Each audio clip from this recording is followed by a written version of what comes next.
어느 날, 플레이어는 엘리베이터를 무서워했습니다. 엘리베이터를 타고 내려가다가 중간층에서 낯선 사람을 만나거나 플레이어가 기다리고 있는데 엘리베이터가 플레이어의 층을 지나 위층으로 먼저 올라가는 상황이 특히 싫었습니다. 혼자 타려고 문이 닫히는 순간 뒤에서 다른 사람이 갑자기 타는 것도 불편하게 느껴졌습니다. 당시 플레이어가 살던 아파트는 25층이었습니다. 한 층에는 두 세대만 있어서 복도식 아파트처럼 세대수가 많지는 않았습니다. 플레이어의 집은 20층에 있었습니다. 높은 층에 살다 보니 위층에서 들려오는 생활소음 때문에 불편할 때도 있었습니다. 어느 날 플레이어가 화장실에서 볼일을 보고 있는데 위층에서 물을 내리는 소리가 크게 들렸습니다. 집은 공공장소가 아니었지만 마치 공공화장실에서 갑자기 다른 사람의 소리를 들은 것처럼 당황스러워 한동안 멍하니 있었습니다.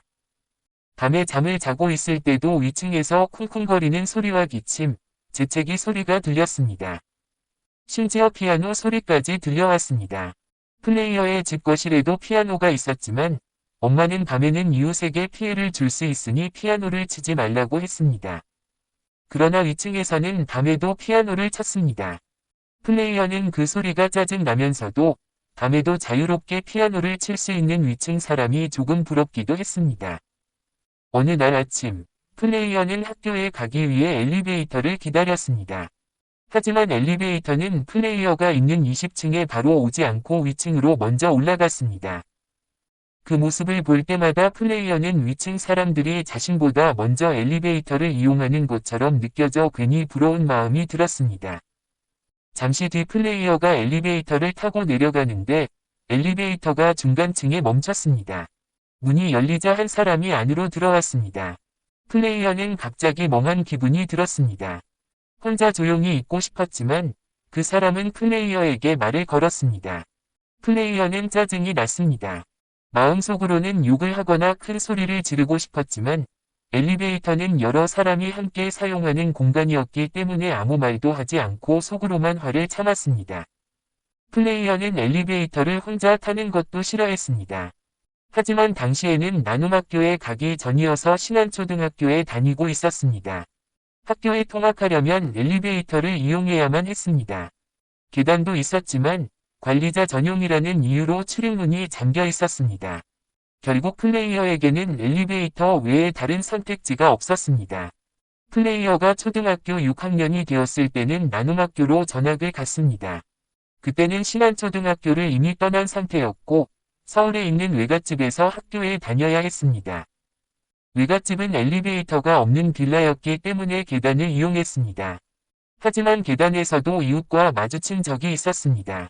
장소만 달라졌을 뿐 낯선 사람과 갑자기 마주치는 불편함은 완전히 사라지지 않았습니다. 주말에는 가족의 규칙에 따라 다시 원래 살던 집으로 가야 했습니다. 그때는 가족과 함께 엘리베이터를 탔기 때문에 크게 걱정하지 않아도 되었습니다.